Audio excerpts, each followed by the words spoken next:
Welcome to the University of Wyoming. I'm Maria Jenks. I'm the assistant lecturer in the College of Business, the Department of Management and Marketing, and I am thrilled today to have with us John Kreller.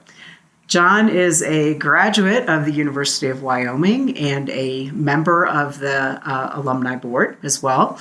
Graduated in anthropology, 2006, I believe, and started working for Lowe's right out of school, getting involved with all sorts of things, distribution and engineering operations, and now is with Crafty out of Chicago. I'm really thrilled to have him here.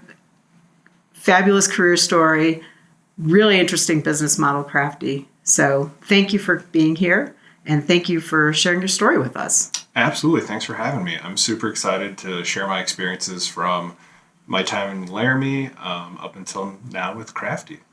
Yeah, that's great. So got a few questions for you, Sounds if you don't good. mind. So you have had a really fascinating career path, for sure. So can you just share a bit about your journey from being an anthropology major to now being director of fulfillment and essentially a supply chain career with Crafty? Absolutely. So I went to high school in Cheyenne, East High School, and I was able to take a course that taught us about anthropology on the high school level. And I found that to be fascinating. So when I came to university, I was like, I want to study something that's really interesting to me. And I hadn't really thought too much about how that applies to my future. But I figured if I got a really good liberal arts base, I'll be able to build off of that and see where the world takes me. So anthropology it was, had a really great experience, learned a lot of things. The nice thing about anthropology is it's kind of this holistic study of mankind. So you have the cultural aspect, you have the physical aspect. So I really kind of honed in on the cultural piece and dived into electives with poli-sci and history. So really built around that. So really felt like I had a good grounding in kind of like the human experience, right? So fast forward, graduation's coming. What am I going to do? One of my good friends was recruited out of UW to start with the Lowe's in the supply chain. And they had this really cool opportunity where new people would be able to do like an onboarding. So a supervisor in training, if you will. So he had a really great experience with that. So I was able to get into the next class, and it really allowed me to be to take the experiences from college and then apply that into more of like a real world setting in distribution centers. So that was really neat. And then the great thing about Lowe's is a lot of young leaders, a lot of young talent. So we were really like rotated through. So I got to spend time in engineering, I got to spend time in operations, and I got to spend time in planning. So all of those things really allowed me to kind of build this ground level structure of supply chain and distribution. I was with Lowe's for about 13 years. I moved from Cheyenne, as there's a distribution center in Cheyenne that I worked at. Had a chance to relocate into Northern Illinois and thought it was a great opportunity to kind of expand my career and see a different part of the country. So hopped on that, worked at that location for a number of years. And then I met my wife, Katie, and she's a Chicago girl and she wanted to get closer to the city. So we decided to kind of explore some new options. So I came across Crafty on LinkedIn actually, and met one of the co-founders, and we started chatting, and they were getting ready to build up their supply chain. And he offered me the opportunity to join the team and help build. And from there, it's been 4 wonderful years of building a non-traditional supply chain during a very interesting time in the world. So you found yourself in supply chain as a career. What is it that you like about supply chain? Yeah, the really fun thing about supply chain is it's always a different challenge. So it keeps you on your toes, and there's always something to try to improve. There's never a dull moment. And for example, you're always trying to find ways to reduce costs, whether it's finding different ways to source things or different ways to deliver. No matter what, there's always ways to try to improve and iterate on processes. And that really keeps you engaged and keeps you challenged. Also, with my career, I've definitely tended to be more of the people management part of it. And I really enjoy working with folks and helping, learn from them, as well as help like grow careers and really see people flourish and find how people, what they're good at, and put them in positions to really succeed. Which is absolutely essential to, well-functioning supply chain, for sure. Absolutely. So I have to ask this question. You grew up in Wyoming. You went to the University of Wyoming. How do you like living in Chicago and working in downtown Chicago on top of it? Absolutely. So I have always, growing up, it was always more of a rural environment. So I lived in North Dakota and I lived in Wyoming. So Chicago has been definitely a change of pace, and I've really enjoyed it. The energy of the city, having all of the different cultural aspects where, you can have a different style of food for dinner every night of the week. You can go to a different restaurant for months and months and months. So there's just a lot of variety, a lot of newness, and there's just something to be said for the energy of the city, and a lot of things going on, cultural events, sporting events, really keeps you busy. And then talking about working downtown, the hustle and bustle, it's nice to see as more and more people are returning to the office, more people on trains, more people in downtown. Now, granted, traffic's getting as bad, if not as worse, as it was before the pandemic, but it's exciting to see all of that. With my role, I'm really lucky to where I get to work a couple days downtown, and then we have a warehouse in the Chicago suburbs that I get to visit a couple days a week as well. So I have a really nice variety within my work week. And then I also support our operations in the Bay Area of California. So I also get to travel out to that area once every 4 or 6 weeks and checking on the team out there. And it's really nice to see that group, as well as be able to get out and just learn about the different parts of the world. So I really enjoy Chicago and have really enjoyed my time there. Great. So we're going to switch gears a tiny bit here. Crafty has a really compelling operating model. Was wondering if you could just share with us a little bit more about Crafty. Absolutely. So Crafty, we are a food and beverage company that's really focused on the in-office experience. So our goal is to fuel the workforce. We started off as a business model around kegerators. So our co-founders all went to school at Northwestern together, and they entered the workforce, and I saw really an opportunity to provide the traditional watering hole experience, the water cooler experience, but on an elevated level. So the original business model was they partnered with all of the alcohol and beer distributors in the Chicago area. And they cut these really good deals to where they could get next day delivery into our warehouse. So we could really get into the office spaces quickly and provide this. Also, as an office manager, they didn't want to deal with kegerators. They didn't know how to deal with kegerators. So we provided full service to where we would bring, to begin with, just craft beer, hence the name Crafty. We'd bring it in. Our team would take care of all the kegerator maintenance. And it was just like a one-stop shop. It was really easy. So we started to build relationships with all these offices. And they're like, hey, I know you just do craft beer, but our office really likes Bud Light. Can we do Bud Light too? And we built out to any sort of beer. And then they're like, hey, can you bring just sparkling water? Can you bring Coca-Cola, Pepsi? And we kept saying yes. So we built the business off of just starting with craft beer kegs to kitchen and pantry services.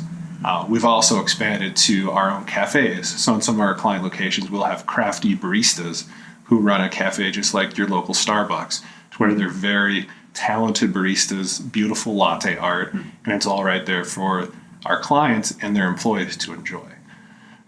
So that was all in Chicago, and we grew starting in 2015, and then we grew, and then the next market we moved into is the Bay Area.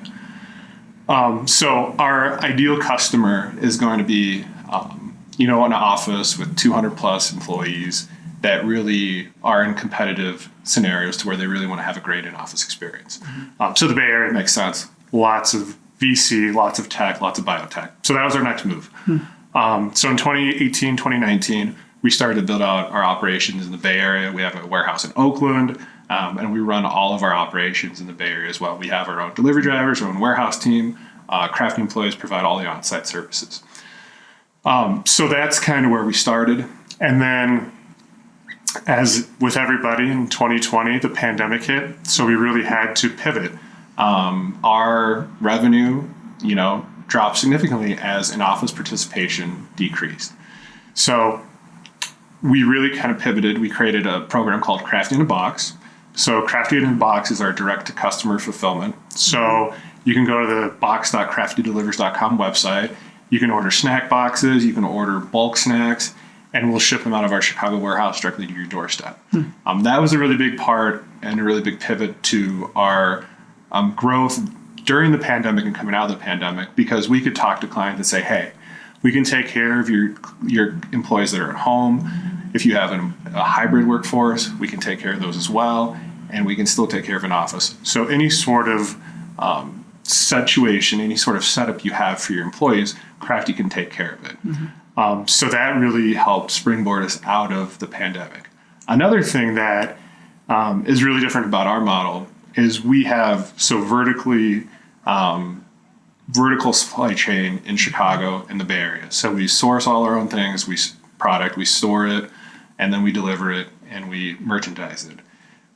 And partner markets are what we call the markets where we're not physically in. So when you look at Chicago and the Bay Area, we physically have warehouse, we physically have trucks. But we're in over 30 markets where we use partners to fulfill the on-site services there.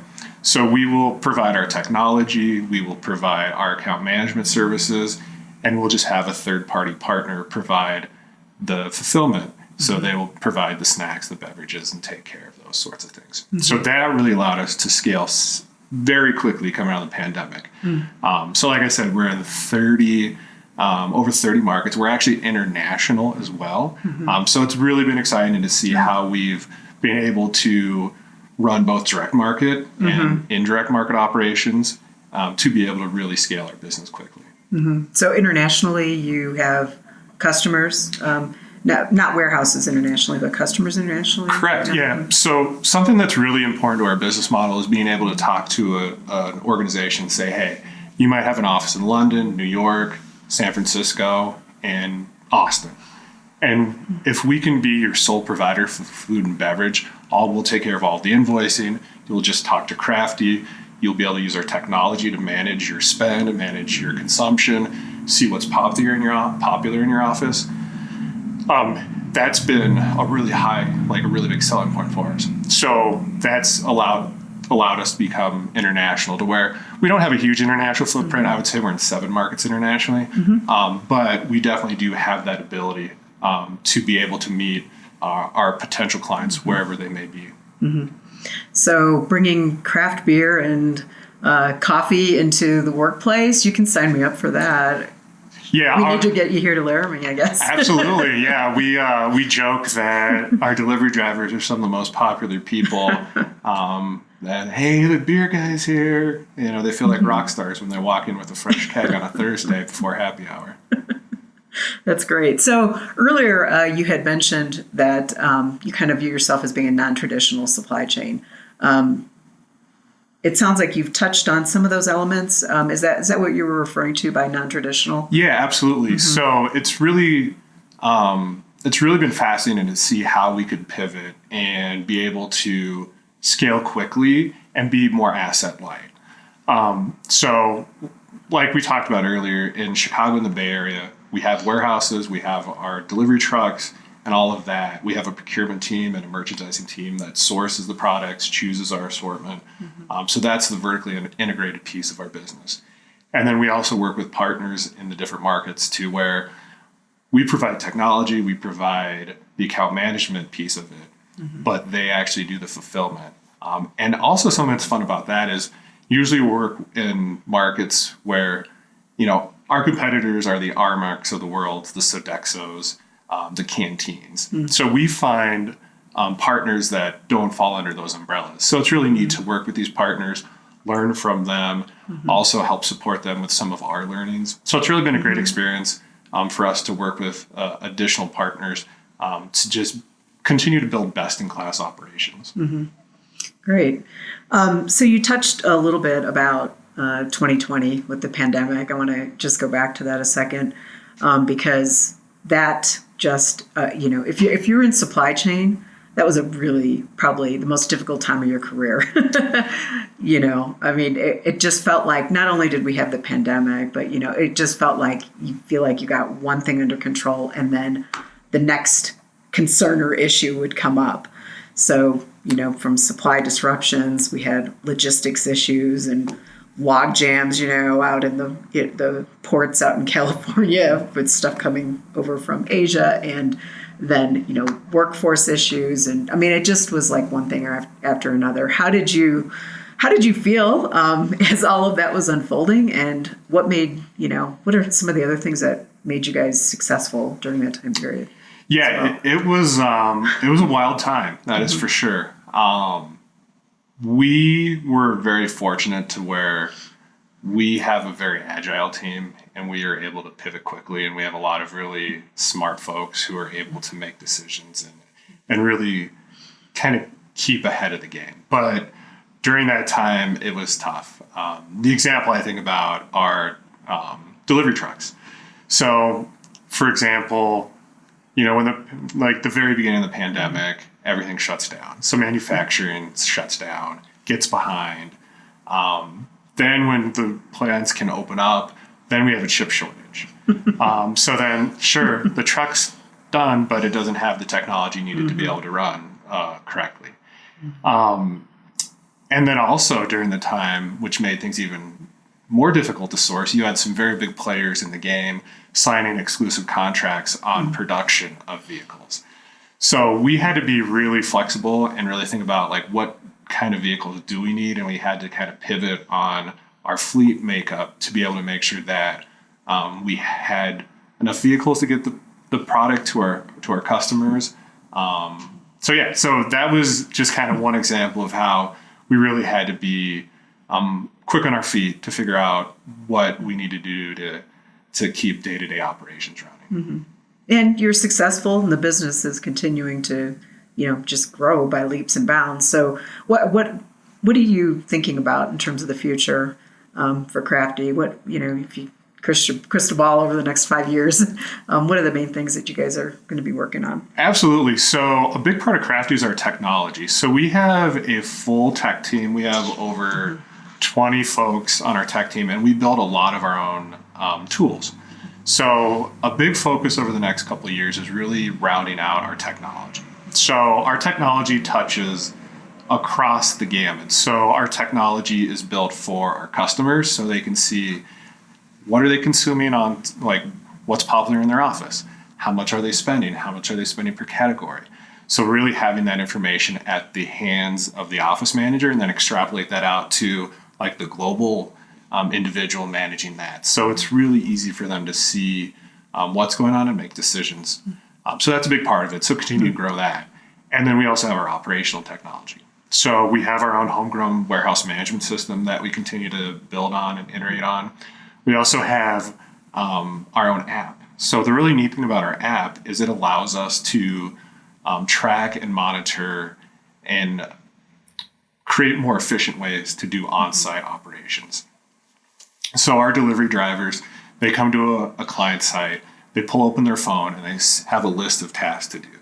And then they just work their way through the tasks. They can also double click on a task to see notes or an explanation. There's also certain tasks where they take pictures that uploads to where if the office manager is hybrid or works from home, they can see that the kitchen fridge has been stocked. So it really allows that real-time data to go back. So continue to build off of what that has to where how we can get more information back to our clients, as well as how can we use this to become more efficient operationally? How can we build better routes? How can we track the things we're doing on site so we can eventually take that data and see, okay, the average time to change a keg is 30 minutes. Mm-hmm. So how do we then think about that and find ways to make that faster? Mm-hmm. So really gathering all of that data that really is not tracked outside of what we're doing within the industry, and making that a tool for us to get better and more efficient. Great, great. So, we've talked a lot about the challenges over the last few years and plans for the future, and that sounds like it's going to be very exciting as and more opportunities for growth. I'm sure you're going to be adding employees and all of that. But what would you say? If you look back on your career, what would you say is your biggest accomplishment thus far? Yeah, that's a great question.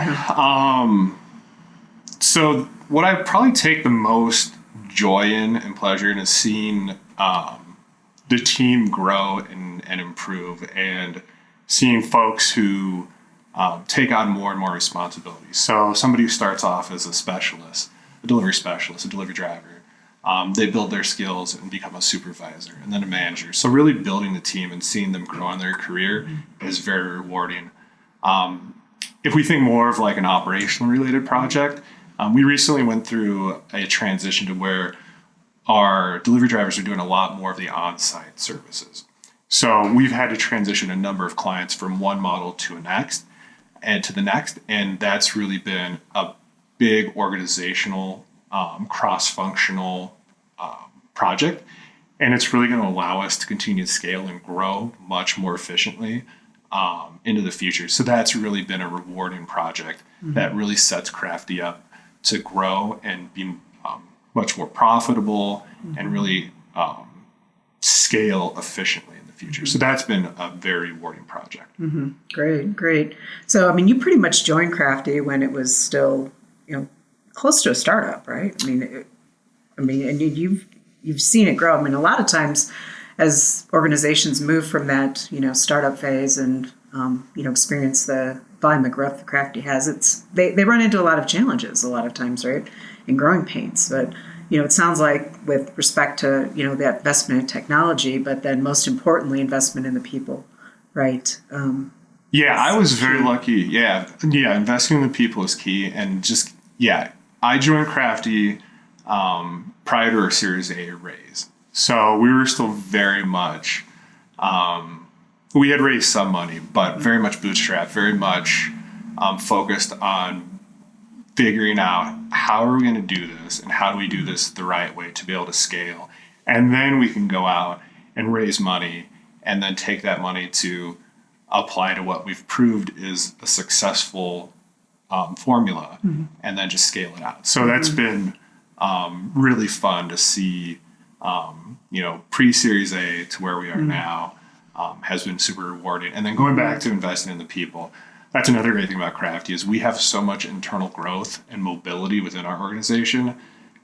We have people who have started as somebody providing on-site services, and they've become then an account manager, and then they've pivoted into a technology role.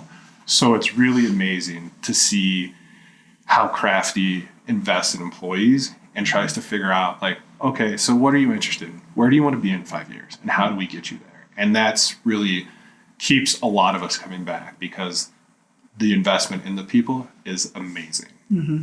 And career paths aren't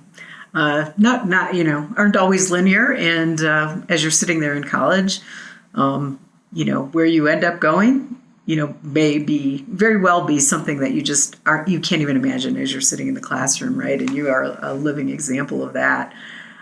So for students that might be thinking about, or maybe you've sparked an interest in their thinking about supply chain, what kind of careers are out there, and what is it like to be a director of fulfillment? What does your day look like? Yeah, absolutely. So my day-to-day is, one of the nice things we touched on earlier is the flexibility within